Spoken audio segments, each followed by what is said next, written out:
అందరికీ నమస్కారం. రామా ఎంటర్టైన్మెంట్స్ కి స్వాగతం.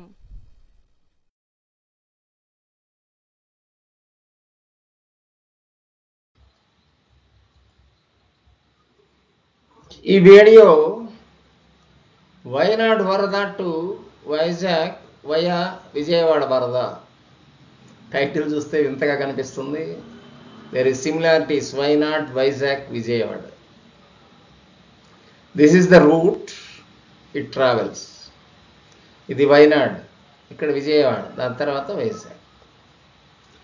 వీటికి ఏంటి ఈ రూటు? వరదల రూటు, బీభత్సం రూటు. అందువల్ల వైనాడుకి విజయవాడ వరదకి ఏమైనా సంబంధం ఉందా? ఖచ్చితంగా ఉంది. వైనాడులో వరద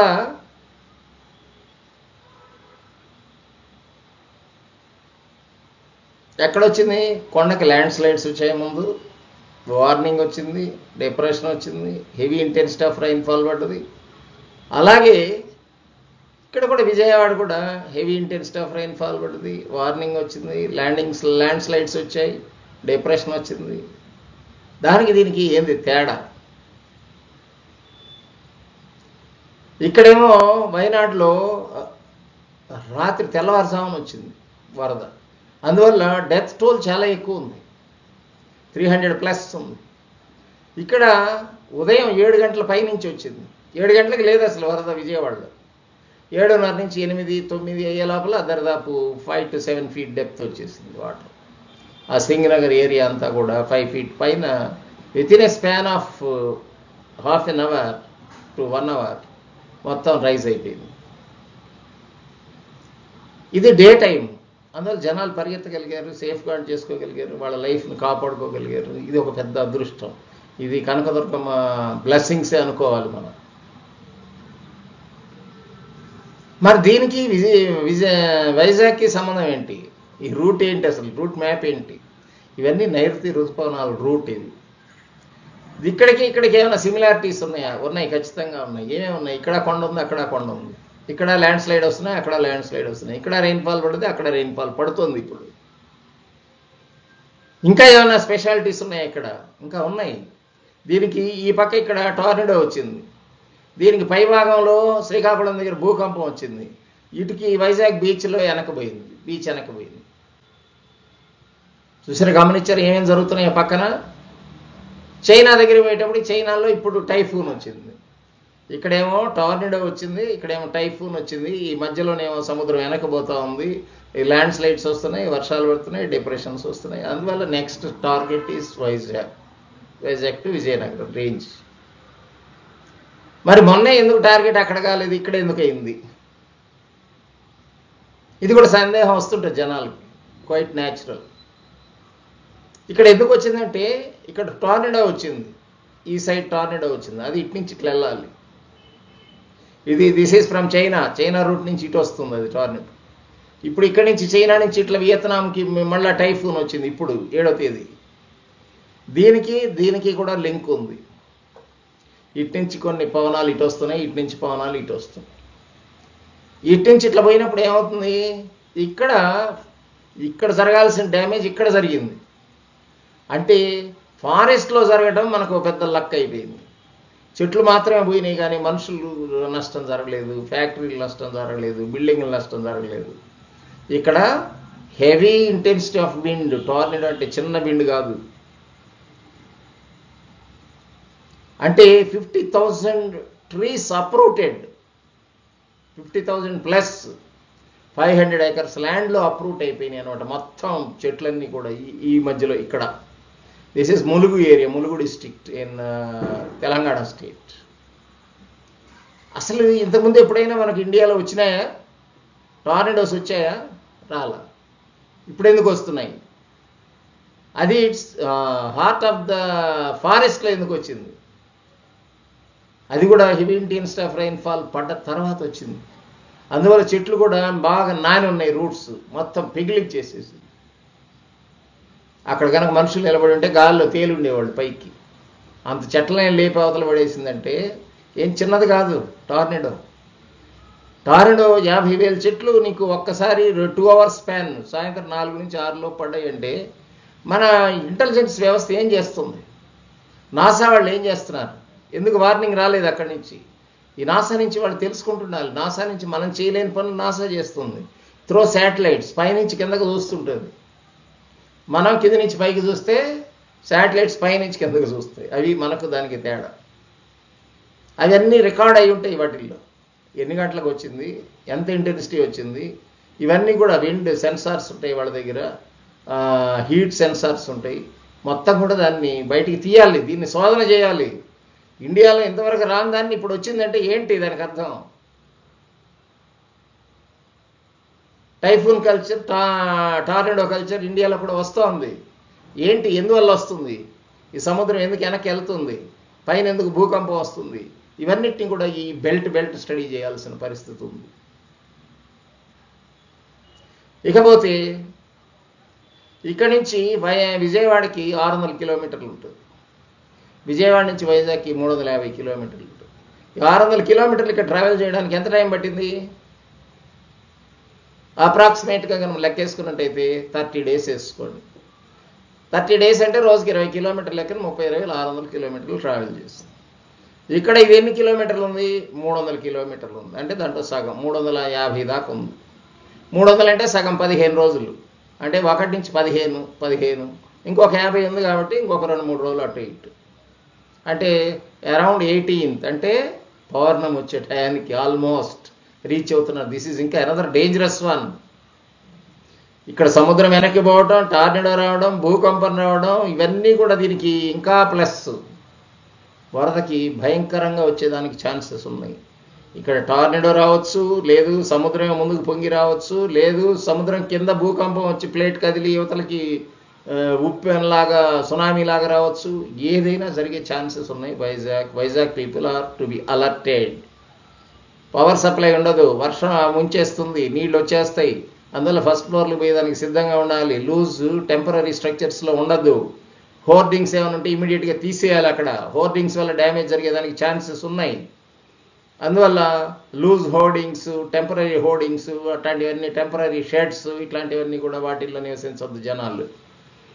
అందువల్ల ఇవన్నీ కూడా మనకు ఒక వార్నింగ్ సిస్టమ్ లాగా తెలుసుకుంటున్నాం. కాబట్టి అందరూ కూడా దీన్ని, ఈ మ్యాప్ని తక్కువ అంచనా వేయొద్దు, అలర్ట్గా ఉండండి. రైట్.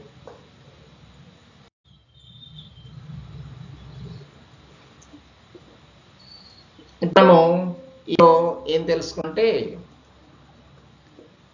విజయవాడ పక్కనున్న కృష్ణా రివర్ గురించి తెలుసుకుంటున్నాం. కృష్ణా రివర్ మీద ఏమేం డ్యాములు కట్టారు, వీటన్నిటిని మనం ఒకసారి స్టడీ చేద్దాం. 1981లో ఒక శ్రీశైలం డ్యామ్ను కట్టారు. దాని లెంత్ 512 మీటర్లు ఉంటుందన్నమాట, పర్పెండిక్యులర్ టు ద రివర్. వాళ్ళు గేట్స్ పెట్టి అందులో నుంచి వాటర్ డౌన్ స్ట్రీమ్కి వదులుతుంటారు.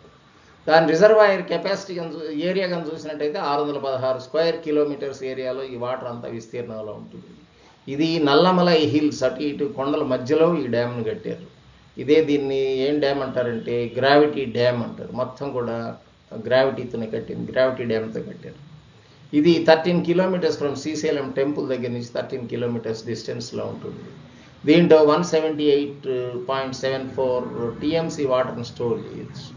దీని హైట్ 885 అడుగులు. దీంట్లో 4,500 ఎకరాలు ఇరిగేట్ చేస్తారు. ఇది ఎక్కడ ఉంటుంది? అప్స్ట్రీమ్ సైడ్లో, మన ప్రకాశం బ్యారేజ్కి కృష్ణా రివర్లో అప్స్ట్రీమ్ సైడ్లో ఉంటుంది. ఆ డ్యామ్ యొక్క డీటెయిల్స్ ఇది. దీంట్లో పోయినసారి సైక్లోన్ వచ్చినప్పుడు, ఇక్కడ ఫ్లడ్ వచ్చినప్పుడు, ఇక్కడ మ్యాక్సిమం కెపాసిటీ దాటి వచ్చేసింది ఫ్లడ్. అందరు ఇంజనీర్లు చేతులు ఎత్తేసిన డ్యామ్ సేఫ్గా ఉంది.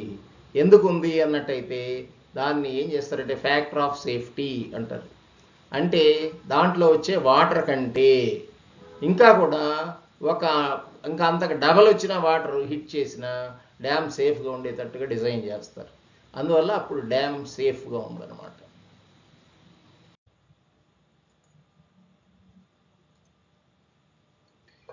కృష్ణా రివర్ మీద 67లో నాగార్జున సాగర్ డ్యామ్ కట్టారు. దీని లెంత్ 1.5 కిలోమీటర్స్ ఉంటుంది. ఇది earthen dam come gravity portion ఉంటుంది సెంటర్లో. అందువల్ల ఇది లెంత్ ఎక్కువ దాని మీద. ఇట్లా వస్తుంది బాటిల్, ఇట్లా వచ్చినట్టు కింద నేరోగా ముందు, తర్వాత ఇట్లా పెరగటం, మళ్ళీ తగ్గటం. ప్రకాశం బ్యారేజ్ వచ్చేటప్పటికి ఇంకొంచెం తగ్గుతుంది.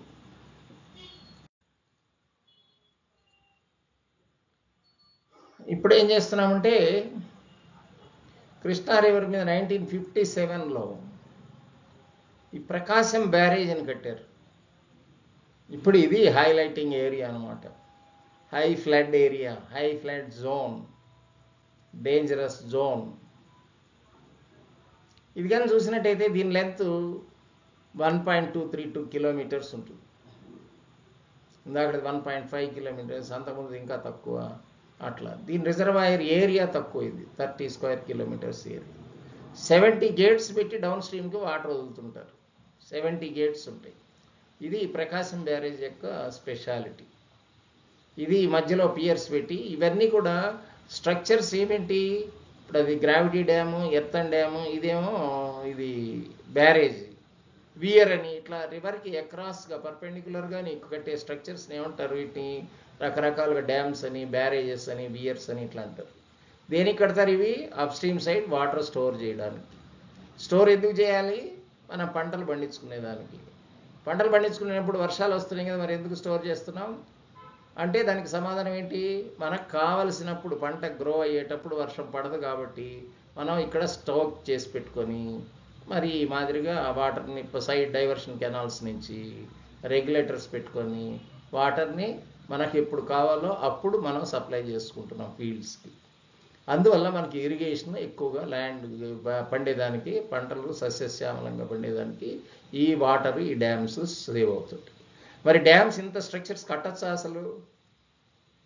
యాక్చువల్గా అయితే కట్టకూడదు. ఎంత కట్టాలి? A cascade of dams, a series of dams with small capacity కట్టుకోవాలి. స్మాల్ కెపాసిటీ ఉండేవి సిరీస్, అక్కడికొకటి అక్కడొకటి అక్కడొకటి, అట్లా ఒక 100-200 కిలోమీటర్స్ లెంత్లో ఒక్కొక్కటి లెక్కన చిన్నవి తక్కువ హైట్ కట్టుకుంటే ఎకలాజికల్ ఇంబ్యాలెన్స్ అయ్యేదానికి ఛాన్సెస్ ఉన్నాయి.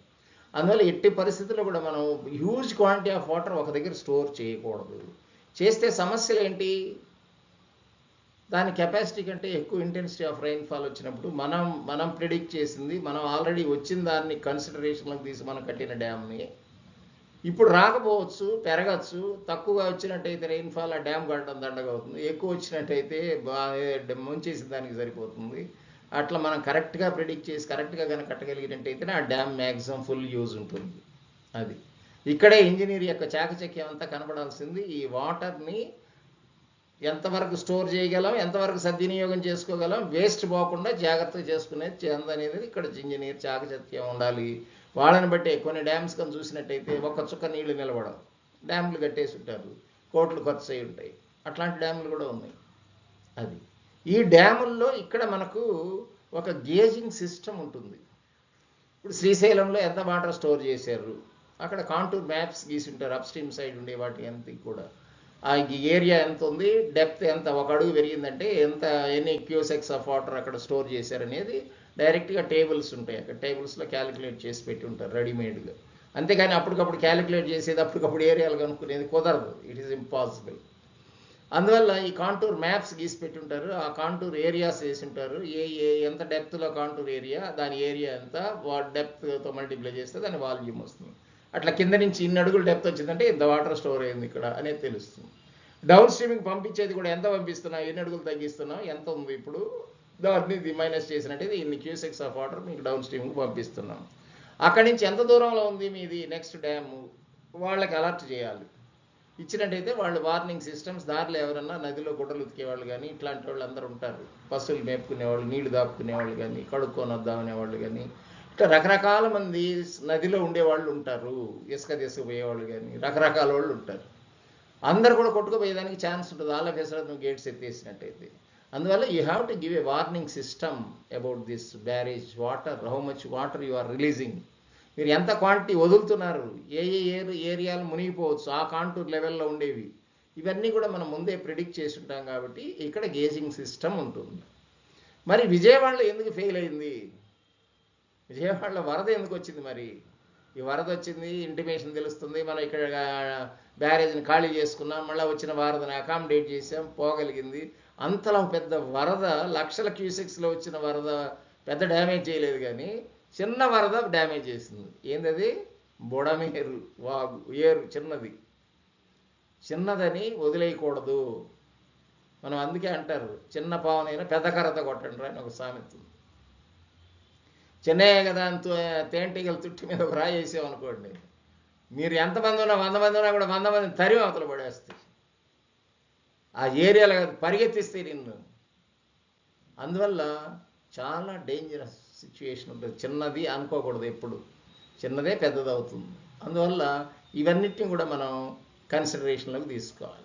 ఎందుకు చెబుతున్నా అంటే, పక్కనే ప్యారలల్గా మనకు ఆ నదిలో వచ్చిన విజయవాడ పక్కన జరిగే ఎన్విరాన్మెంట్ తెలిసేదానికోసం ఈ డ్యాములు ఎక్కడెక్కడ ఉన్నాయి, ఎక్కడెక్కడ వదులుతున్నారు, ఎక్కడికి వస్తున్నాయి, ఇక్కడి నుంచి ఎక్కడికి పోతున్నాయి, సముద్రంలోకి పోతున్నాయి అనే సంగతి విషయం తెలుసుకోవాలి.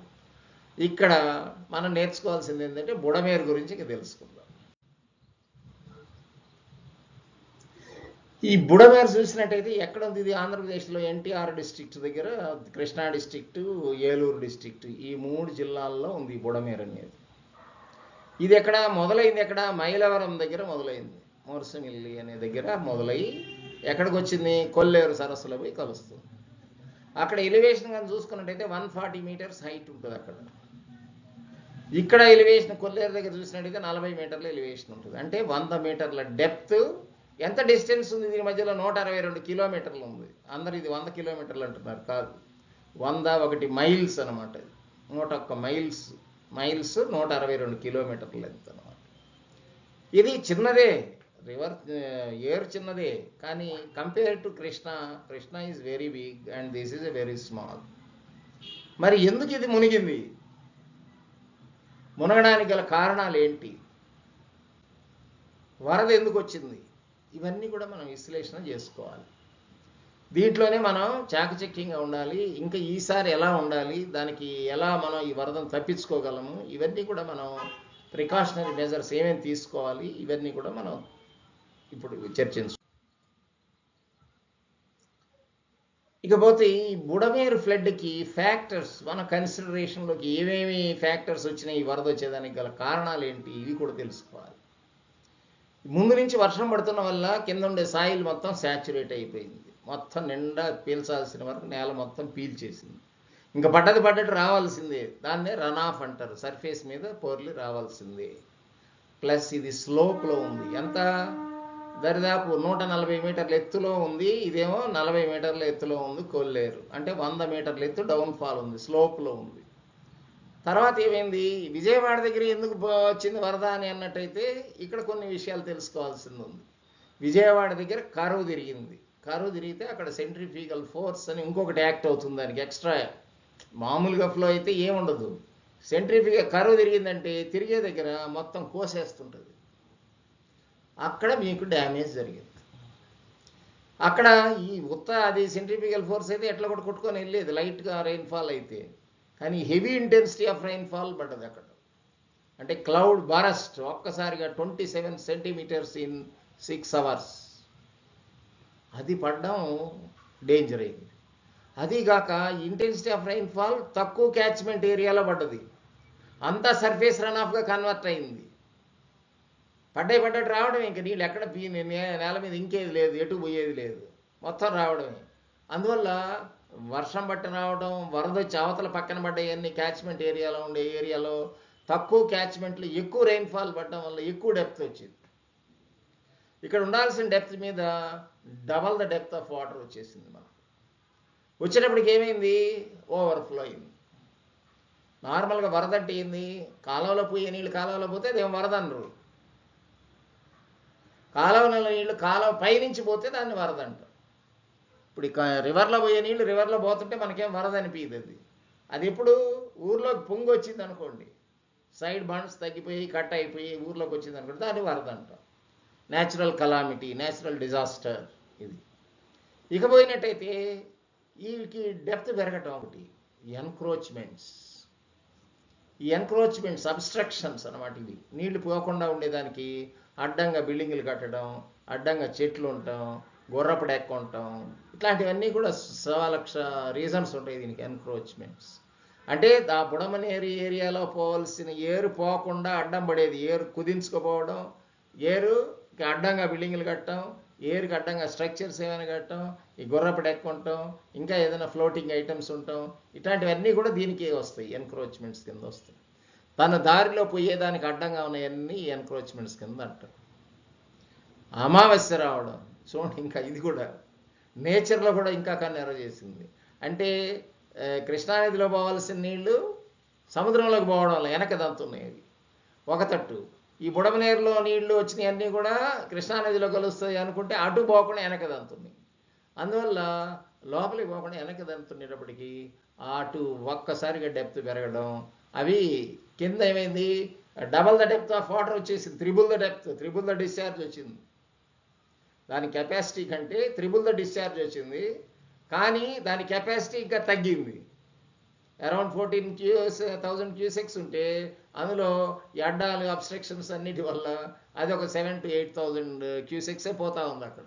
అందువల్ల మొత్తం ఓవర్ఫ్లో కావాల్సింది. ఇంకా మొత్తం కూడా మీకు 40 దాదాపు 30 to 40 క్యూసెక్స్ వాటర్ ఒక్కసారి వచ్చేటప్పటికి మొత్తం ఓవర్ఫ్లో అయింది. అది అక్కడ ఆ సింగ్ నగర్ ఏరియా మొత్తం కూడా అక్కడ కట్టే కన్స్ట్రక్షన్స్ అక్కడ ఉండేవన్నీ కూడా మొత్తం సబ్మెర్జెన్స్లోకి వచ్చేసినాయి. ఇనండేషన్ మొత్తం కూడా పూర్తిగా మునిగిపోయింది. దీనికి ఏమేం రీజన్స్ ఉండొచ్చు అనేది మీకు కొంచెం జాగ్రత్తగా వివరించాను. దీనికి తోడు ఇంకా కొన్ని రీజన్స్ కూడా, కొన్ని ఫ్యాక్టర్స్ కూడా యాడ్ అయినాయి. దానికి ఏం ఫ్యాక్టర్స్ యాడ్ అయినాయి చూద్దాం.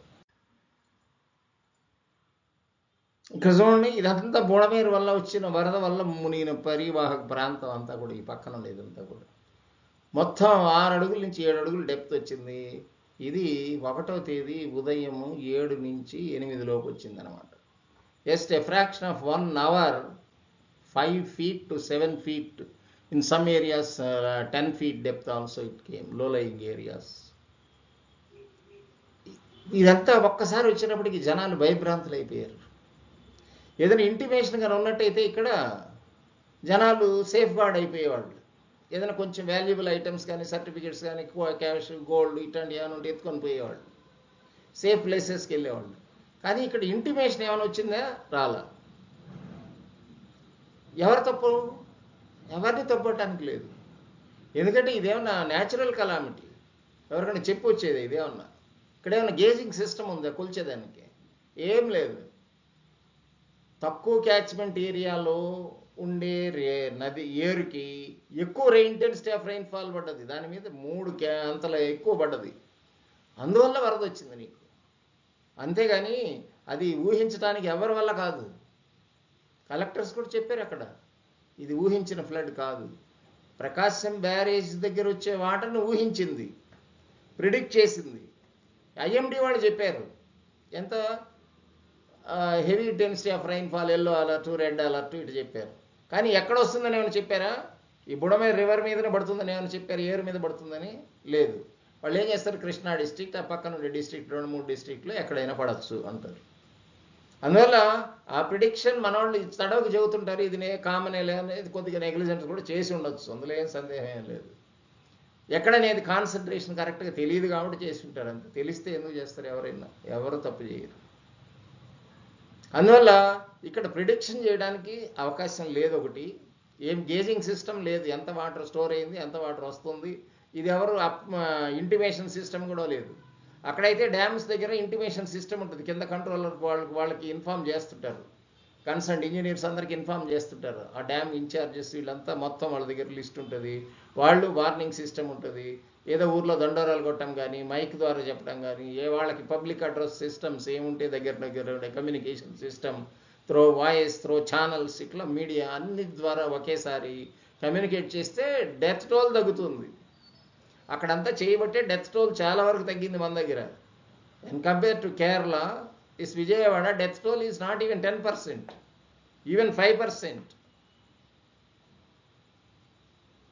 అందువల్ల మనం జాగ్రత్త గుర్తుపెట్టుకోవాల్సింది ఏంటంటే, మన అదృష్టం బాగుండి ఉదయాన్నే రావడం, పగులు రావడం, జనాలందరూ మేల్కొన్నప్పుడు రావడం, ఇది మనకు అదృష్టం. అందువల్ల డెత్ టోల్ తగ్గించగలిగారు. వాళ్ళందరికీ కావాల్సిన సహాయక చర్యలన్నీ చేయగలుగుతున్నారు. ఇది చాలా ఇంపార్టెంట్. ఫ్లడ్ మేనేజ్మెంట్ సిస్టమ్ అనేది చాలా డేంజరస్ థింగ్. అందువల్ల ఫ్లడ్ ఎక్కడ వస్తుంది ఏంటి, ఈ చైనాలో అంటే నిన్న చెప్పారు వాళ్ళకి టైఫూన్ వస్తుందని. ఎవరైనా ప్రిడిక్ట్ చేయగలిగారు అంత వస్తుందని? They never expected it. మన ఇండియాలో మనకి ఎక్కడైనా 250 కిలోమీటర్ల నుంచి 400 కిలోమీటర్ల స్పీడ్లో విండ్ వస్తుందని ఎవరైనా ఎక్స్పెక్ట్ చేశారా? ఎవరైనా చెప్పారు అసలు? మనకు అసలు వార్నింగ్ సిస్టమ్, చైనాలో అన్న వాళ్ళు వార్నింగ్ సిస్టమ్ చెప్పారు, పబ్లిక్ అలర్ట్ చేశారు. ఇక్కడ మనకు అలర్ట్ చేసేదానికి అవకాశమే లేదు, అసలు వార్నింగ్ సిస్టమే లేకపోయాయి మనకు. ఇప్పుడు అంత విండ్ వచ్చింది, అన్ని చెట్లు అప్రూట్ అయినాయి, వార్నింగ్ సిస్టమ్ ఎక్కడి నుంచి వచ్చింది మనకు? ఎవరు చెప్పారు అసలు? వీళ్ళు ఫారెస్ట్ డిపార్ట్మెంట్ వాళ్ళు పోతే తెలిసింది అది. Why these NASA people, they can't tell these things? They can take the photographs. Simply taking photographs, they have to analyze it, then they have to tell the situation. This sort of movement is there. There is a prediction of this sort of thing, tornado. Why they are not able to tell? చెప్పాలి, అందరూ alert చేయాలి. Luckily అదృష్టం కొద్ది మనకు అక్కడ కూడా అదృష్టం వచ్చి అడవిలో వచ్చింది కాబట్టి చెట్లు పడిపోయినాయి, కానీ లేకపోతే కూడా హ్యూమన్ లాస్, మెటీరియల్ లాస్ హెవీగా ఉండేది అక్కడ కూడా. అంతా హెవీ ఇంటెన్సిటీ ఆఫ్ విండ్ కానీ వచ్చినట్టే టార్నడో 50,000 ట్రీస్ అప్రూట్ అయినాయి అంటే ఎంత విండ్ ఉంటుంది? దాదాపు 1,00,000 మంది ఓ 10 రోజులు పీకినా కూడా రాబోయి. అంటే దాన్ని బట్టి ఎంత ఫోర్స్ వచ్చిందనేది అర్థం చేసుకోండి, టార్నడో ఎలా ఉంటుంది అనేది. అదే ఊరి మీద వస్తే ఎలా ఉంటుంది, ఎంత బీభత్సం జరుగుతుంది, ఎంత లాస్ జరుగుతుంది, హ్యూమన్ లాస్ ఎంత ఉంటుంది, మెటీరియల్ లాస్ ఎంత ఉంటుంది, ఇవన్నీ కూడా అర్థం చేసుకోవాలి. అందువల్ల ఈ టార్నడోస్ మన కంట్రీలో ఇంతవరకు లేదు. This is the first time. భూకంపాలు వస్తున్నాయి, సముద్రాలు వెనక్కిపోతున్నాయి, దీని మీద అధ్యయనం జరగాలి. ఏ కామన్ మ్యాన్ నేను అధ్యయనం చేసినంత మాత్రం కూడా చేయలేకపోతే ఎట్లా? NASA with that so much of equipment, satellites, all these things, they have to predict it. A common man, ఎవరు జ్యోతిష్యులు చెప్పినంత మాత్రం కూడా చెప్పలేకపోతే ఎందుకు ఇంకా నాసా పీపుల్?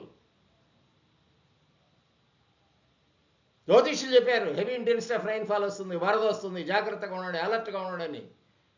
వై మీరెందుకు చెప్పలేరు? పబ్లిక్ మీటింగ్లో చెప్పారు, ఛానల్లో న్యూస్లో చెప్పారు, మీరెందుకు చెప్పలేకపోయారు వస్తుందనేది?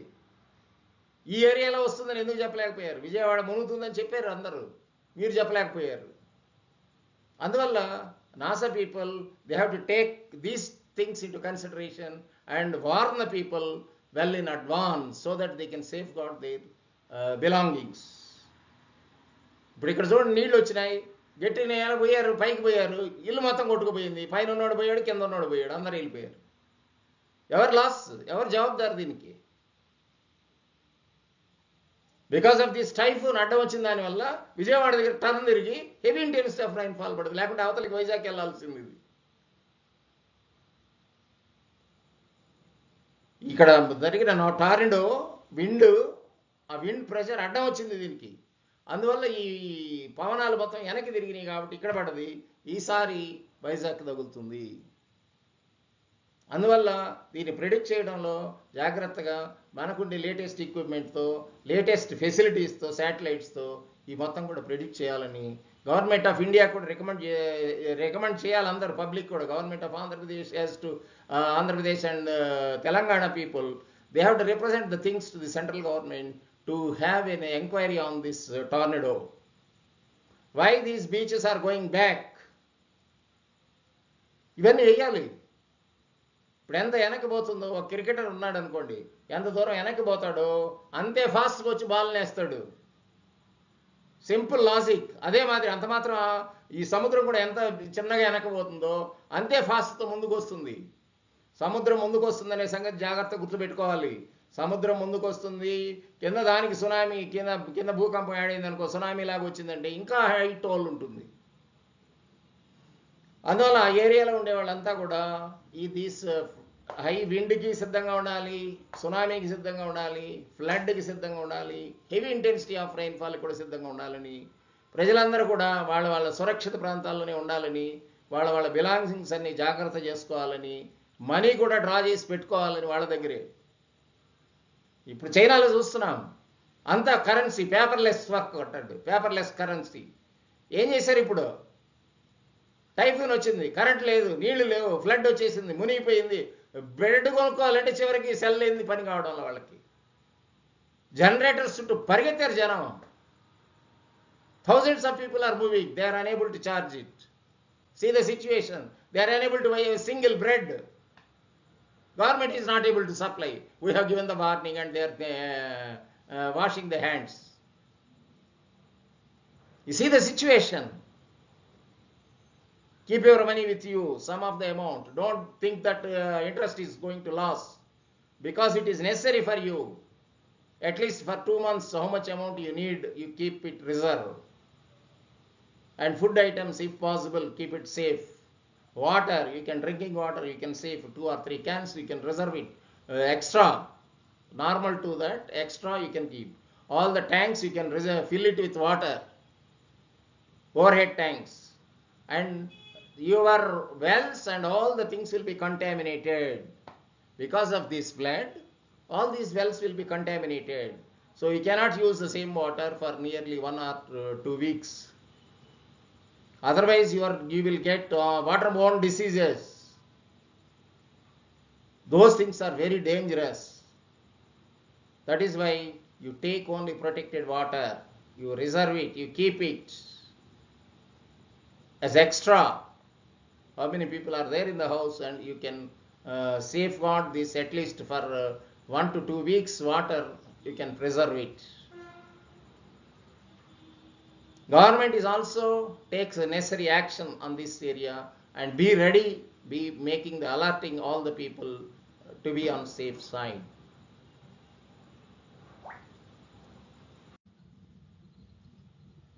ఈ రీహాబిలిటేషన్ అనేది చాలా ఇంపార్టెంట్. ఏదైనా ఫ్లడ్, న్యాచురల్ కలామిటీ వచ్చిన తర్వాత ఈ రీహాబిలిటేషన్ వల్ల పబ్లిక్ ఒక మనోధైర్యం దెబ్బతిరకుండా ఈ government of Andhra Pradesh has taken lot of initiations on this area, and they are very much concentrating, and people are very happy about the government. And what are the things that is to be checked while rehabilitation? Cleaning of houses. బురద గిరద అంతా కొట్టుకొని వచ్చేసి ఉంటుంది ఇళ్లలోకి, రోడ్లోకి అంతా కూడా. ఈ బురదలో నడవాలన్నా ఇబ్బంది, పోవాలన్నా ఇబ్బంది, ఈ కళేబరాలు అన్నీ కొట్టుకొచ్చేసి ఉంటాయి. వీటన్నిటిని ఇమ్మీడియట్గా తీసేయాలి, బ్లీచింగ్ చేయాలి. చాలా జాగ్రత్తగా ఇవన్నిటిని ట్రీట్ చేయడం చాలా ఇంపార్టెంట్. ఏదంటే ఇక్కడ నీకు నీళ్లు కొట్టుకొచ్చేసి ఉంటాయి, నీళ్ళతో పాటు ఈ కింద నేలలో ఉండేవి ఉంటాయి కొన్ని. ఏంటి, ఎలికలు ఉంటాయి, పందికొక్కులు ఉంటాయి, పాములు ఉంటాయి పుట్టల్లో. ఈ నేలలో ఉండే అన్ని కప్పలు ఇట్లాంటివన్నీ కూడా కొట్టుకొని వచ్చేస్తుంటాయి. అన్నీ నీళ్ళలో 5 రోజులు 6 రోజులు ఉండాలంటే చచ్చిపోయి ఉంటాయి అవి, ఊపిరాడదు. మనిషి ఉన్నా కూడా నీళ్ళలో ఉన్నాడంటే దెబ్బకు పోయినట్టే. అందువల్ల ఇవన్నీ కూడా ఆ పోయినవి అన్నీ కూడా ఇంట్లోకి వచ్చినవి అన్నిటి కూడా క్లీన్ చేసుకోవాలి.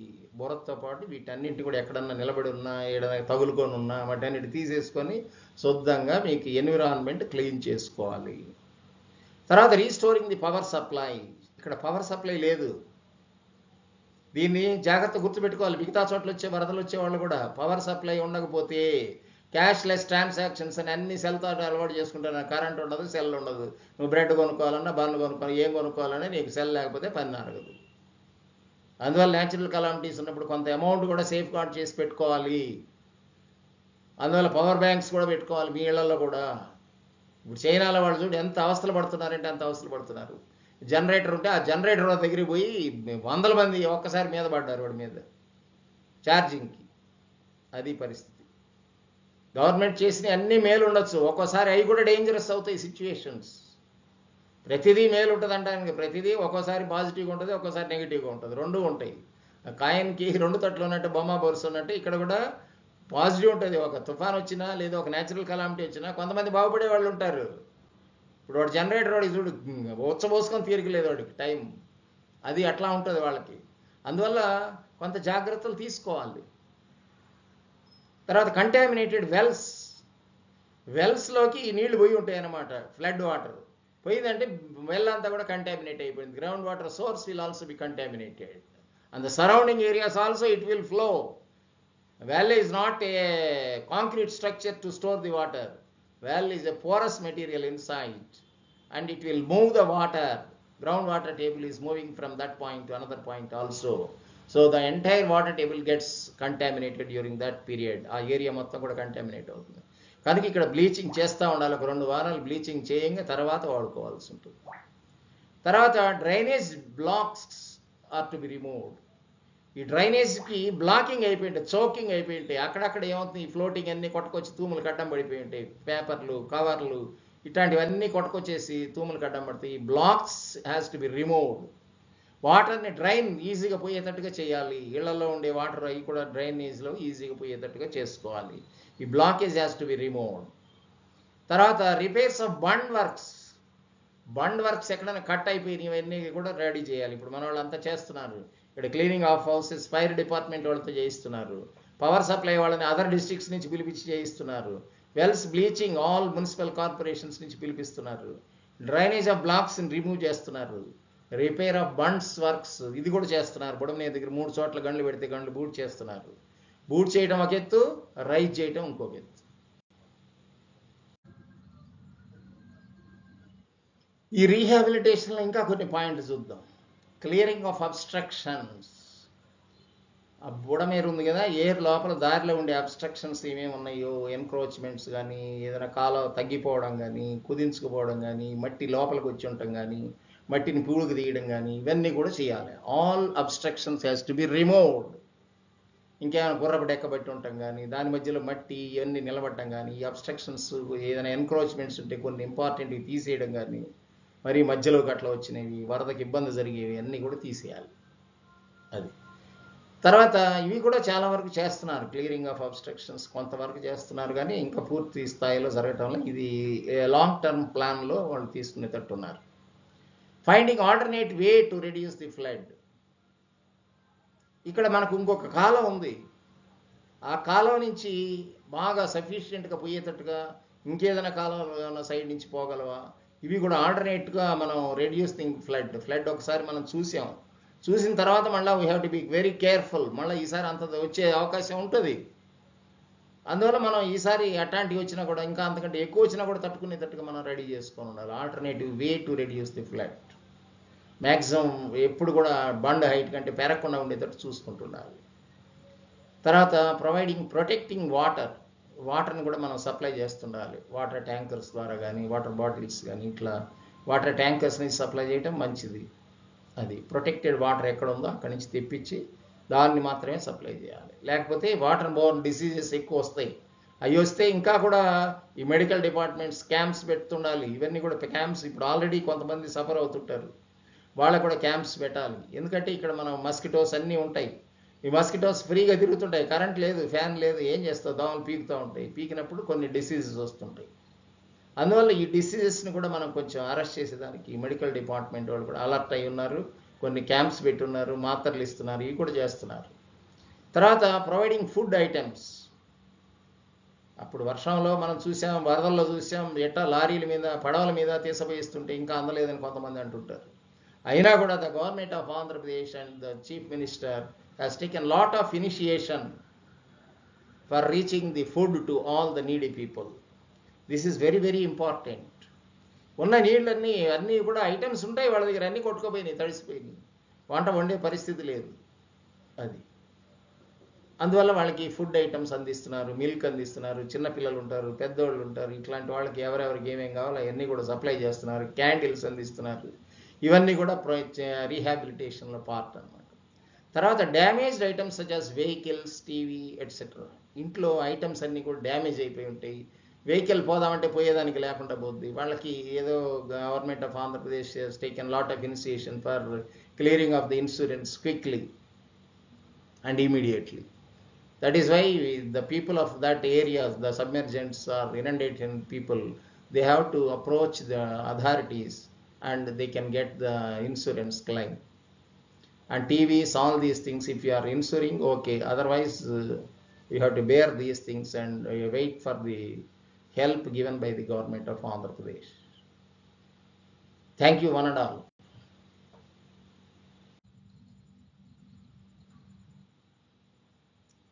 ఇక్కడ ఏమేమి ఇన్సిడెంట్స్ జరిగాయి బిఫోర్ విజయవాడ వరద, ఆఫ్టర్ వరద. ఇక్కడ చూసినట్టే 37 అంటే 1 month బ్యాక్ కరెక్ట్గా వైనాడులో వరదలు వచ్చాయి, భయంకరమైన వరదలు వచ్చాయి. డెత్ టోల్ 300+ దాకా వచ్చింది. 28/8 అంటే ఒక 5 రోజుల ముందు, మన ఫ్లడ్ వచ్చేదానికి 5 రోజుల ముందు భూకంపం వచ్చింది శ్రీకాకుళంలో. 29/8 వైజాగ్లో సముద్రం వెనక్కిపోయింది. 30/8 ముప్పాళ్ళ సముద్రం వెనక్కిపోయింది. దీని ఇండికేషన్ ఏంటి? ఇక్కడ రావడానికి దీనికి ఏమైనా సంబంధాలు ఉన్నాయా? ఇవన్నీ పలు ప్రశ్నలు మైండ్లో తొలుస్తుంటాయి. ఇవన్నీ కూడా మీకు కొన్ని సమస్యలు ఏమేమిటి అనేది నేను ఇస్తాను. అవి కూడా అందరూ ఆలోచించాలి జాగ్రత్తగా.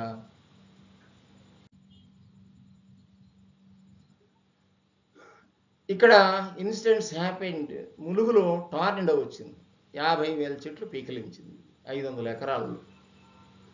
ఇది అంత తక్కువది కాదు, ఇది చాలా డేంజరస్ థింగ్. దీని గురించి అధ్యయనం చేయాలి. ఎందుకు వచ్చింది? సముద్రం దాటి ఇక్కడికి రావాల్సిన పరిస్థితి ఏంటి? ఈ ఫారెస్ట్లో రావడం ఏంటి? వీటి గురించి పెద్ద అధ్యయనం చేయాలి. ఎక్కడి నుంచి ఆ విండ్ వచ్చింది? సముద్రం నుంచి వచ్చిందే? ఏ తట్టు నుంచి వచ్చింది? ఎక్కడి నుంచి వచ్చింది? దాన్ని ట్రాక్ చేయాలి, వెనక్కి బ్యాక్ ట్రాక్ చేయాలి. బ్యాక్ ట్రాక్ చేసినట్టయితే ఇదేమైనా మ్యాన్ మేడా ఆర్టిఫిషియల్ అనేది కూడా తెలుస్తుంది. ఇంకోటి ఏంది, మన వరద వచ్చిన తర్వాత, విజయవాడ వరద వచ్చిన తర్వాత వైజాగ్లో ల్యాండ్ స్లైడ్ వచ్చింది. నిన్న మొన్నట్లో ల్యాండ్ స్లైడ్లు వచ్చాయి. అక్కడ రీటైనింగ్ వాల్ కట్టింది, పడిపోయినాయి. ఆ నీళ్లు ఇళ్ళు అన్నీ పడిపోయినాయి. జనాలందరూ సేఫ్ గార్డ్ చేశారు కాబట్టి సేఫ్ అయిపోయారు. ఇక్కడ పోతే సముద్రంలో ముప్పాళ్ళు రెండోసారి మళ్ళీ సముద్రం వెనక్కిపోయింది కాకినాడ దగ్గర. ఇవేంటిది? ఎందుకు వెనక్కిపోతుంది? ఇది సెకండ్ అలర్ట్ ఇచ్చింది. మళ్ళా వైజాగ్ అలర్ట్ ఇంకోసారి మళ్ళీ వచ్చింది. అక్కడ ల్యాండ్ స్లైడ్ వచ్చి అలర్ట్ వచ్చింది. ఈ ల్యాండ్ స్లైడ్ వచ్చిందంటే ఏమని అర్థం? This is not that much easy thing that you can understand. This is a very dangerous thing, land slides. ఇప్పుడు మనకు బాడీలో టెంపరేచర్ పెరిగింది అనుకోండి, ఏమవుతుంది? ఒక కన్ను అదురుతుంది, ఒక కాలు అదురుతుంది, ఒక చెయ్యి అదురుతుంది. అదిరిందంటే ఏమని అర్థం? బాడీలో టెంపరేచర్ పెరిగింది, తగ్గించుకో అని చెప్తుంది. వార్నింగ్ సిస్టమ్ ఉంటుంది నేచర్లో. ఇక్కడ కూడా వార్నింగ్ సిస్టమ్ ఉంది మీకు. ఇక్కడ వార్నింగ్ సిస్టమ్ ల్యాండ్ స్లైడ్స్. అక్కడ కూడా ఒక తట్టు అదురుతుంది అనమాట. అదిరింది ఎక్కడ అదురుతుంది? గ్రౌండ్, ల్యాండ్ మీద కాదు. ఎక్కడన్నా హిల్ స్టేషన్స్ మీద, కొండల మీద, వాటి మీద ల్యాండ్ స్లైడ్స్ వస్తాయి. వచ్చినట్టు ఇండికేషన్ ఏమని? నెక్స్ట్ ఎర్త్ కేక్ రాబోతుంది. That is an indication. Minimum indications కూడా మనం అండర్స్టాండ్ చేసుకోలేకపోతున్నాం. ఎక్కడెక్కడ వస్తున్నాయి ఈ ల్యాండ్ స్లైడ్స్? ఇక్కడైనా ఇంకా వేరే ఎక్కడైనా వస్తున్నాయా? ఇది ఎవరైనా చెబితే కానీ, పేపర్లో వేస్తే కానీ మనకు తెలియదు. లేదు, శాటిలైట్ మ్యాప్ వాళ్ళు డైరెక్ట్గా తెలుసు వాళ్ళకి. They can identify where the landslides are occurring. They can track it. ఎన్నో తేదీ ఎక్కడ, ఎన్నో తేదీ వచ్చింది, అన్నీ కూడా చూడొచ్చు మనం. అవన్నీ కూడా వాళ్ళని కూడా రిమోట్ సెన్సింగ్ ద్వారా మనం ఇవన్నీ తెలుసుకోవచ్చు. ఇవి ఎందుకు తెలుసుకోలేకపోతున్నారు? ఎందుకు చెప్పడం లేదు? వీటిని లైట్గా ఎందుకు తీసుకుంటున్నారు? దీని తర్వాత ఏమొస్తుందని స్టడీ ఎందుకు చేయడం లేదు? నేను ఎగ్జాంపుల్తో సహా చెబుతున్నా. మన కన్ను అదిరినట్టే అక్కడ కూడా నేల అదురుతుంది. ఎక్కడ అదురుతుంది? కొండ ప్రాంతంలో అదురుతుంది. ఎక్కడ కొండ ఉంటాయి అక్కడ ల్యాండ్ స్లైడ్స్ వస్తాయి. వచ్చిందంటే ఇండికేషన్ ఏమైనా నెక్స్ట్ ఎర్త్ కేక్ రాబోతుంది అని ఇండికేషన్. సముద్రం వెనకపోయిందంటే సముద్రం ముందుకు రాబోతుంది అని ఇండికేషన్. దానికేం చదువుకోవాలి, పెద్ద చదువు. క్రికెట్ ఆడేవాడిని చూస్తే తెలుస్తుంది. బాల్ వేసేవాడిని, బౌలర్ని. వెనక పోతాడు, ముందుకు వస్తాడు, చిన్నగా పోతాడు, ఫాస్ట్గా వస్తాడు. ఎంత ఫాస్ట్గా వేస్తున్నాడో బాల్ మీకు అర్థమవుతుంది. అదే రీతిలో మనకు వెనక వస్తుంది వాటరు. సముద్రంలో ముప్పాళ్ళు రెండోసారి వచ్చింది. ఇది ఒకటోసారి కాదు, రెండోసారి మళ్ళీ వెనకపోతుంది. వెనకపోతే హాయిగా బీచ్ వచ్చిందిలే, పిల్లలు పోయి ఆడుకుంటున్నారు, క్రికెట్ ఆడుకుంటారు. ఎవరు ఆనందం వాడిది. నిన్న విజయవాడలో వరదలు వచ్చి కొట్టుకుంటుంటే ఒకడు ట్యూబ్ వేసుకొని హ్యాపీగా ఈత కొట్టుకుంటూ పోతున్నాడు దాంట్లో. అదే ఆనందం వాళ్ళకి. చైనాలో టైఫూన్ వచ్చింది, మొత్తం స్ట్రక్చర్స్ సహా లేపుకొని వెళ్ళిపోయింది. అట్నే ఇనండేషన్ చేసేసింది, సబ్మెర్జెన్స్ వచ్చేసింది, మొత్తం ఫ్యాక్టరీస్ అన్ని మునిగిపోయినాయి. లోపల ఉండే వాల్యుబుల్స్, ప్రోడక్ట్స్, డెలివరీ కావాల్సినవి అన్నీ కూడా, కాస్ట్లీ ఎక్విప్మెంట్ కూడా స్పాయిల్ అయిపోయింది. అదే మాదిరి విజయవాడలో కూడా జరిగింది. మనం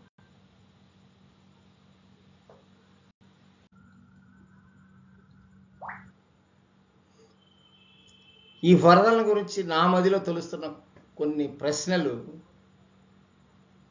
మీకు కూడా విన్నవిస్తున్నా. మీరు కూడా ఆలోచించండి. గవర్నమెంట్ కూడా దీని గురించి స్టడీ చేయమనండి. దీంట్లో కూడా కొన్ని చాలా వాటికి ఆన్సర్ దొరుకుతాయి ఇందులో. ఇప్పుడు వయనాడు వరదకు, విజయవాడ వరదకు సంబంధం ఉందంటే ఖచ్చితంగా ఉందని చెబుతున్నాం. డ్యామ్ ఎలా సేఫ్గా ఉంది అంత వరద వచ్చినా అన్నట్టయితే ఫ్యాక్టర్ ఆఫ్ సేఫ్టీ 1.5 to 2 ఉంటుంది. అంత వరద మీద డబల్ వచ్చినా, ఆల్మోస్ట్ 1.5 రెట్లు వచ్చినా, 2 రెట్లు వచ్చినా తట్టుకోగల కెపాసిటీ ఉండే తట్టు కడతారు. ఇది ఆల్రెడీ 70 సంవత్సరాల క్రిందట కట్టింది. మరి ఇక్కడ విజయవాడ దగ్గర వచ్చిన వరదకు 4 పడవలు కొట్టుకొచ్చాయి. అది ఇంకోటి చెప్పుకోవడం మర్చిపోయినాం. పడవలు కొట్టుకొచ్చి జనాలు ఉక్కిరి బిక్కిరి చేసాయి. మీడియా అంతా కూడా వైడ్ పబ్లిసిటీ ఇచ్చారు. విజయవాడలో ఉండే బ్యారేజ్లో ఉండే ఇది ఒక కానా కూలిపోతుంది, విజయవాడ మొత్తం ముంచేస్తుంది వరద అని ఒక పబ్లిసిటీ వచ్చింది. జనాలు భయభ్రాంతులు అయిపోయినారు దాని దెబ్బకి, ఎక్కడ పడిపోతుందో బ్యారేజ్ అని. కానీ అక్కడ ఎందుకు విత్స్టాండ్ అయింది అది జాగ్రత్తగా ఆలోచించాలి, మనం విశ్లేషించాలి. అట్లాంటివన్నీ కూడా 4 పడవలు with heavy force, heavy weight ఉండేవి వచ్చి కొట్టినట్టయితే పియర్ని తట్టుకొని ఉండగలిగింది. అది పెద్ద మనం ఆర్సీసీ స్ట్రక్చర్ కూడా కాదు, అది స్టోన్ మ్యాసనరీతో కట్టింది. ఎట్లా విత్స్టాండ్ కాగలిగింది? అది చిన్న క్రాక్స్తో సరిపోయింది. అది ఇది కౌంటర్ వెయిట్కి, అంతేగాని స్ట్రక్చర్ ఈజ్ ఇంటాక్ట్. అందువల్లే మనం సేఫ్ కాగలిగాం కూడా. ఎందుకైంది అనేది జాగ్రత్తగా పరిశీలన చేసినట్టయితే దానికి కట్ వాటర్ అంటారు. అంటే ఆ పియర్ అనేది మధ్యలో ఉండే స్ట్రక్చర్స్ అన్ని 76 దాకా ఉన్నాయి. అవి వాటన్నిటికీ పియర్స్ అంటారు. ఆ పియర్స్కి ముందు పక్క ఉండే రౌండ్ షేప్ ఉంది చూసారా, అది కట్ వాటర్ అంటారు. ఆ కట్ వాటర్ స్క్వేర్గా పెడతారు, ట్రయాంగిల్గా పెడతారు ఇట్లా, లేకపోతే రౌండ్ షేప్ పెడతారు. Round shape always good. It gives highest strength, it gives protection to all these floating type debris. Me body చూడండి ఒకసారి, రౌండ్ లేని షేప్ ఏదైనా ఉందా బాడీలో? తలకాయ చూడండి, రౌండ్గా ఉందా? చెవు రౌండ్గా ఉందా? కన్ను రౌండ్గా ఉందా? ముక్కు రౌండ్గా ఉందా? నోరు రౌండ్గా ఉందా? చెయ్యి రౌండ్గా ఉందా? కాలు రౌండ్గా ఉందా? కింద కాలు రౌండ్గా ఉందా? ఏళ్ళు రౌండ్గా ఉందా? ఏది రౌండ్ లేనిది? All are in round shape. That is why your body is having highest strength. మన రౌండ్ ఇల్లు ఉందనుకోండి, చుట్టూ ఇల్లు ఉందనుకోండి, చుట్టూ ఇల్లు పెద్ద భూకంపం వచ్చినా పడదు, పెద్ద మల్టీ స్టోరీ స్ట్రక్చర్స్ అని పడిపోతాయి భూకంపం వచ్చిందంటే. అంటే చుట్టూ ఇల్లు అంత స్ట్రెంగ్త్ది. Olden days people are not that much easy people. They know all the science behind it. I'm also an engineer. That is why I am having a lot of knowledge on these areas. I am studying it. I am understanding each and every incident, what is going to happen in the next time. These predictions also we can make it. It is possible. తర్వాత టార్నడోకి విజయవాడ వరదకి సంబంధం ఉందా? Yes, ఉంది. ఈ tornado రావడం వల్లే విజయవాడకు వచ్చింది, లేకపోతే అవతలకి పోవాల్సింది, ఇంకొంచెం అవతల జరగాల్సింది. ఈ టార్నడో దెబ్బతో ఆ విండ్స్ అన్ని వెనక్కి వచ్చి పైన ఈ మూమెంట్ జరిగేదంతా కూడా బ్యాక్ తిరిగి రౌండ్ తిరిగి అక్కడే కంటిన్యూస్ డౌన్ పోర్ పడాల్సి వచ్చింది. హైవీ ఇంటెన్సిటీ ఆఫ్ రైన్ పడాల్సి వచ్చింది. గత 50 సంవత్సరాల్లో లేని రైన్ఫాల్ పడాల్సి వచ్చింది అక్కడ. ఈ పడ్డానికి రీజన్ అయింది ఈ tornado. We are not able to identify whether this tornado is obstructing it or not. Definitely there will be winds will be obstructed and it will be take a turn, U-turn. U-turn వేసిందంటే danger వచ్చినట్టే. U-turn ఉంది కాబట్టి బుడమేర దగ్గర మునిగిపోయింది. U-turn లేకపోతే బుడమేర దగ్గర మునగాల్సిన పని లేదు, అసలు నేరుగా పడ్డట్టు పోతా ఉండేది. ఫ్లో అయినా అటు ఇటు పోతుండే, కానీ ఇట్లా డేంజరస్గా కట్గా అయ్యేంత సీన్ ఉండేది కాదు. అది ఇప్పుడు శ్రీకాకుళం దగ్గర భూకంపానికి విజయవాడ వరదకి సంబంధం ఉందా? ఖచ్చితంగా ఉంది. ఇది ముందు వచ్చింది, వరద వచ్చిన తర్వాత ఈ విండ్స్ అటు వెళ్ళలేకపోయినాయి శ్రీకాకుళం తట్టు. అక్కడ ఇప్పుడు ఇంకొకటి ఏందో చిత్రం ఏందో తెలుసా? ఎక్కడ మన వాయుగుండం దాటింది? కళింగపట్నం. శ్రీకాకుళం దగ్గర ఉండే కళింగపట్నం దగ్గర దాటితే విజయవాడలో పట్టం ఏంది ఇంటెన్సిటీ ఆఫ్ రైన్ఫాల్. ఎక్కడ పడాలి? విజయవాడ శ్రీకాకుళం దగ్గర పడాలి, కళింగపట్నం దగ్గర పడాలి. అక్కడ హెవీ ఇంటెన్సిటీ ఆఫ్ రైన్ పడాలి, విజయవాడ దగ్గర పడ్డది. మరి ఏంటి రీజన్? ఇదే భూకంపం. దాన్ని అటు పోనీలేదు, వెనక్కి నెట్టేసింది. ఇటు ఇది టార్నడో అన్ని నెట్టి అన్ని ఒక దగ్గర కాన్సన్ట్రేట్ చేసింది అనమాట. ముప్పాడ వైజాగ్లో బీచ్లు వెనకపోవడం విజయవాడ వరదకి సంబంధం ఉందా? ఖచ్చితంగా ఉంది. ఈ రొటేషన్, ఎర్త్ రొటేషన్, విండ్స్ దాన్ని బట్టి మనకి వెనక్కి పోతుంది ముందుకు వస్తుంది. ఇటు వెనకపోయింది, ఇటు ముందుకు వచ్చింది. ఈ టార్నడో ఏ డైరెక్షన్ నుంచి వచ్చింది? అసలు అరేబియన్ సీ నుంచి వచ్చిందా, ఇటు బే ఆఫ్ బెంగాల్ నుంచి వచ్చిందా అనే దాని గురించి తీక్షణంగా స్టడీ చేయాలి. దాన్ని నాసా వాళ్ళ దగ్గర నుంచి శాటిలైట్ మ్యాప్స్ తీసుకొని స్టడీ చేయాలి. రిమోట్ సెన్సింగ్ వాళ్ళు దాన్ని రీడ్ చేయడం, ట్రాక్ చేయడం ఇవన్నీ కూడా చేయగలుగుతారు. వాళ్ళ హెల్ప్ తీసుకొని ఇవన్నీ కూడా చేయాలి. ఇక్కడ కూడా భూకంపం ఎంత వచ్చింది, రిచర్డ్ స్కేల్పై ఎంత ఉంది, దానికి దీనికి ఏమైనా లింక్ ఉందా? ఎర్త్ ఏమైనా మూవ్ అవుతుందా? ఏమవుతుంది?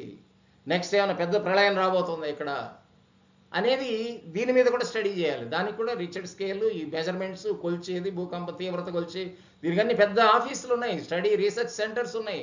They have to take care of these things.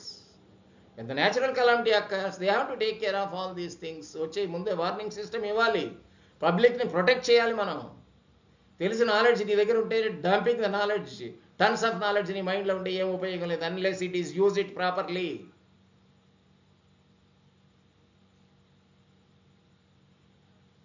నీతో వెళ్ళిపోతుంది అది, పక్క వాళ్ళకి ఉపయోగపడాలి. ఆ నాలెడ్జ్ చెప్పాలి, ఇట్లొస్తే ఇది వస్తుంది, ఇట్లొస్తే ఇది వస్తుంది అని చెప్పాలి. తూనిగలు వస్తే వాన వస్తుందని మనమే చెప్పగలుగుతున్నాం, కానీ దానికి ఇండియన్ మెట్రలాజికల్ డిపార్ట్మెంట్ వాళ్ళు చెప్పాల్సిన పనిలే. చిన్న చిన్నవి కూడా మనం తెలుసుకోవాలి, పక్కన వాళ్ళ దగ్గర నుంచి వాళ్ళు ఏం చెబుతున్నారు, ఇవి కూడా మనం తెలుసుకొని జాగ్రత్తలు తీసుకుంటూ ఉండాలి. ఈ ప్రశ్నలన్నింటినీ మీరు కూడా ఒకసారి థింక్ చేయండి. రీసెర్చ్ సెంటర్ వాళ్ళు థింక్ చేయండి, నాసా వాళ్ళు థింక్ చేయండి. ఏమేమి జరిగినాయి, ఇంకా కింద భూకంపంలో ప్లేట్లు ఎట్లా ఉన్నాయి, పెనిట్రేటింగ్ కెమెరాస్ పెట్టి మనం మొన్న ఎక్కడ రామసేతు ఇవన్నీ ఉన్నాయని కనుక్కోగలిగారు. The cameras are so powerful. వాటర్లో కూడా పెనిట్రేట్ అయ్యి కెమెరా ఫోటో తీయగలదు. ఎక్కడ ఖనిజాలు ఉన్నాయి, భూమి లోపల ఏముంది, భూమి లోపల ఏం జరుగుతుంది ఇవి కూడా తెలుసుకోగలరు. లేయర్స్ ఎలా ఉన్నాయి, టెంపరేచర్ ఎంత ఉంటుంది, ఇవన్నీ కూడా టెంపరేచర్ సెన్సార్స్ కూడా ఉంటాయి వాళ్ళ శాటిలైట్కి.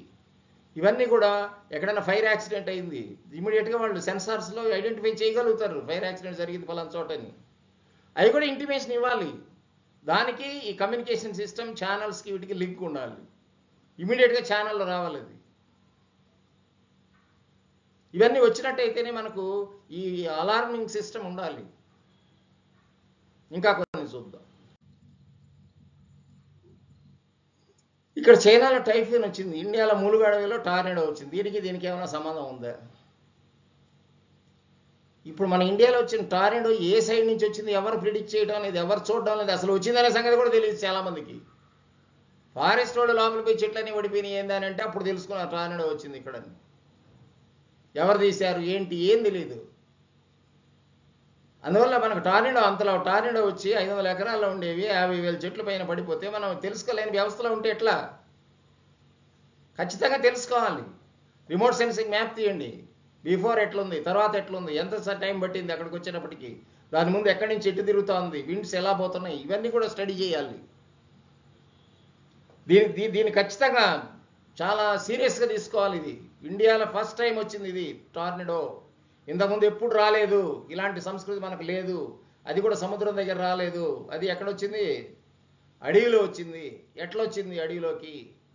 ఈ దారిలో నుంచి కొట్టుకుంటూ రావాలి కదా గాలి అనేది, ఎక్కడ లేకుండా ఇక్కడే అంత తీవ్రత ఎలా వచ్చింది? దీనికి సముద్రం వెనకపోవడానికి ఇది లింక్. ఇది 250 కిలోమీటర్ల అవతల టార్నడో ఎలా వచ్చింది? ఇది కూడా ఆలోచించాల్సింది. ఇది టార్నడోనేనా ఇంకేమన్నా వచ్చిందా? ఇక్కడ చాలా ఆలోచించాల్సిన సమస్యలు ఉన్నాయి. ఎంత తీవ్రత ఉంది, గాలికి ఎలా కొట్టుకున్నాయి చెట్లు, ఎట్లుంచి చెట్టు విండ్ వచ్చింది, ఇవన్నీ మనం డైరెక్షన్ స్టడీ చేయొచ్చు. దాంట్లో శాటిలైట్ మ్యాప్తో దానికైనా వీడియో క్లోజప్ చేసి చూసినట్టయితే మనకు తెలుస్తుంది ఎటుపక్క చెట్లు అరుగుతున్నాయి, ఎటుపక్క గాలి తిరుగుతుంది, ఎట్నుంచి వచ్చింది, ఈజీగా తెలుసుకోవచ్చు. దీన్ని తక్కువ అంచనా వేయకూడదు. ఇది government of India, central government కూడా దీన్ని సీరియస్ ఇష్యూగా తీసుకోవాలి. బికాజ్ మనకి ఇక్కడ ఇండియాలో అసలు ఇంతవరకు లేవు అసలు టార్నడోస్. అట్లాంటి టార్నడోస్ రావడం ఏంటి, ఎలా వచ్చినాయి, ఎవరన్నా బయట ఏదైనా వాళ్ళు వదులుతున్నారా ఇట్లా అనేది కూడా జాగ్రత్తగా మనం ఆలోచించాలి. మ్యాన్ మేడ్ ఏమైనా చేయగలుగుతున్నారా వీటిని, అంత ఇంటెన్సిటీ ఆఫ్ విండ్ వచ్చేటట్టుగా ఏం చేశారు, ఎలా వచ్చింది, దీన్ని డీప్గా స్టడీ చేయాల్సిన అవసరం ఉంది. ఇకపోతే విజయవాడ వరదకు, వైజాగ్ రాబోయే వరదకు సంబంధం ఉందా? ఇది ఉందనే అనిపిస్తుంది నాకు. మీకేమనిపిస్తుందో కామెంట్ రూపంలో తెలియజేయండి. నాకేమనిపిస్తుందంటే అక్కడ వైనాడ్ టు విజయవాడ 600 కిలోమీటర్లకి 30 రోజులు టైం పట్టినట్టయితే విజయవాడ టు వైజాగ్ 345 350 కిలోమీటర్లు దాకా ఉంటుంది. 300 కిలోమీటర్లు అంటే 15 రోజులు, అంటే 1వ తేదీ నుంచి 15 రోజులు అంటే 16కి వస్తుంది. ఆ 50 కిలోమీటర్లకు 1-2 రోజులు అటు ఇటు రావచ్చు. అంటే 18th అంటే ఏమవుతుంది, కరెక్ట్గా అమావాస్యకి వచ్చేస్తుంది. అమావాస్య కాదు, ఇది పౌర్ణం వస్తుంది. ఇక్కడేమో విజయవాడలో అమావాస్యకి జరిగింది, ఇక్కడేమో పౌర్ణానికి జరుగుతుంది.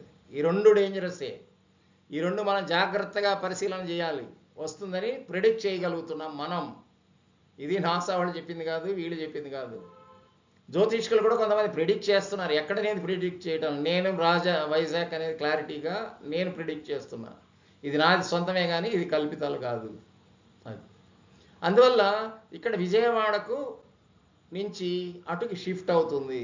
అందువల్ల బిట్వీన్ విజయవాడ అండ్ వైజాగ్ అని చూసినట్టయితే మీరు రెయిన్ఫాల్ చూడండి ఇప్పుడు ఎట్లా పడుతుంది. ఆల్రెడీ వైజాగ్లో వార్నింగ్ వచ్చింది మనకు, ల్యాండ్ స్లైడ్స్ వచ్చి ఇళ్ళు పడిపోయినాయి. అక్కడ వైజాగ్లో బీచ్ వెనక్కి వచ్చింది. నిన్న కూడా బీచ్ మళ్ళీ ఇటు వెనక్కి వచ్చింది. ఎక్కడికి? ముప్పాడ దగ్గర. ఎందుకు వస్తుంది ఇవి? ఈ జాగ్రత్త గమనించాలి. ఇది వైజాగ్ పీపుల్ చాలా అలర్ట్గా ఉండాలి. వైజాగ్ టు విజయనగరం ప్రాంతంలో ఉండేవాళ్ళు ఊళ్ళో ఖచ్చితంగా వాటర్ వస్తాయి, వరద రూపంలో వస్తాయి. మరి హెవీ ఇండియన్ స్టాఫ్ రైన్ఫాల్ పడి వస్తుందా, హెవీ విండ్ వచ్చి వస్తుందా, లేకపోతే సునామీ వచ్చి వస్తుందా, సముద్రం పొంగి వస్తుందా, ఎలా వస్తుంది అనేది మనం we cannot predict it. There is a possibility. ఇప్పుడు ఈ రెండు జరిగిన దగ్గర అంతకంటే సివియర్గా జరుగుతుంది. ఎందుకంటే అక్కడ కొండ స్లైడ్స్ ఇవి ఉన్నాయి, ల్యాండ్ స్లైడ్స్ వచ్చాయి. ఆ సిమిలారిటీ అక్కడ కూడా డిప్రెషన్ జరుగుతూ ఉంది, వాయుగుండం ఉంది. అందువల్ల ఇవి కాకుండా ఎక్స్ట్రా ఉన్నాయి ఇక్కడ. ఏంటి? ఉత్తర పక్కన శ్రీశైలంలో ఇది శ్రీకాకుళంలో ఇది రావడం, దాని తర్వాత మళ్ళీ విజయవాడ తర్వాత జరిగిన దాని తర్వాత ఇక్కడ టార్నిడో రావడం, ఎటుపక్క వైజాగ్ ఒక 300 కిలోమీటర్లు యువతల సముద్రానికి, సముద్రం లోపల వెనక్కి పోవడం. These are the added points to Vizag. That is why Vizag is most dangerous situation you are going to face. That is why all the people money దగ్గర పెట్టుకోండి, మీ వస్తువులు జాగ్రత్తగా పెట్టుకోండి, ఈజీగా ఎత్తపోయేదానికి కన్వీనియంట్గా ఉండేటట్టుగా. అక్కడ ఒకటి పెట్టుకొని అన్నీ కొట్టుకుపోయేదానికి ఛాన్సెస్ ఉన్నాయి. మీ సర్టిఫికేట్స్ భద్రంగా పెట్టుకోండి. అన్ని ఐటమ్స్ న్యాచురల్ కలామిటీస్కి తగ్గట్టుగా జాగ్రత్తగా ప్రికాషన్స్ అన్నీ ఫాలో కాండి. ఎవరైనా న్యూస్లో కానీ ఏదైనా చెబుతుంటే వినండి, ఎంతవరకు నిజమని తెలుసుకోండి. ఇవన్నీ కూడా పరిశీలన కానీ చేసినట్టయితే మీకు ఖచ్చితంగా కొంత రెమెడీ వస్తుంది. ఇంత ప్రాణ నష్టం జరగకుండా కాపాడుకోండి. ముందు మీ ప్రాణం మీరు కాపాడుకోండి. ఎవరికి వాళ్ళకి self defence is most important thing. తర్వాత మిగతా వాళ్ళని రెస్క్యూ చేయడం. అందువల్ల ఎన్డీఆర్ఎఫ్ టీమ్స్ ఇవన్నీ కూడా రెడీగా ఉండాలి. వాళ్ళు కూడా ఏం చేయలేరు. అందువల్ల వెల్ ఇన్ అడ్వాన్స్గా రెడీగా ఉంటాం. పౌర్ణమి వస్తుందంటే బీ కేర్ఫుల్. సముద్రంలోకి ఎవరు మునగడానికి వెళ్ళకూడదు, సముద్రం బీచ్కి ఎవరు పోవద్దు. ఆ రోజు డేంజరస్గా ఉంటుంది. అందువల్ల ఇవన్నీ కూడా ప్రికాషన్స్ జాగ్రత్తలు తీసుకోండి. ఇట్లాంటి న్యాచురల్ కలామిటీస్ని తట్టుకునేలాగా మీ అందరు ఉండాలని, అందరికీ గాడ్ హెల్ప్ చేయాలని నేను కోరుకుంటున్నాను. అందువల్ల government of Andhra Pradesh, government of India has to probe an enquiry on these items and make a positive and fruitful results to the public. Thank you one and all. మీకు గనక ఈ వీడియో నచ్చినట్లయితే please do like, comment, share and subscribe.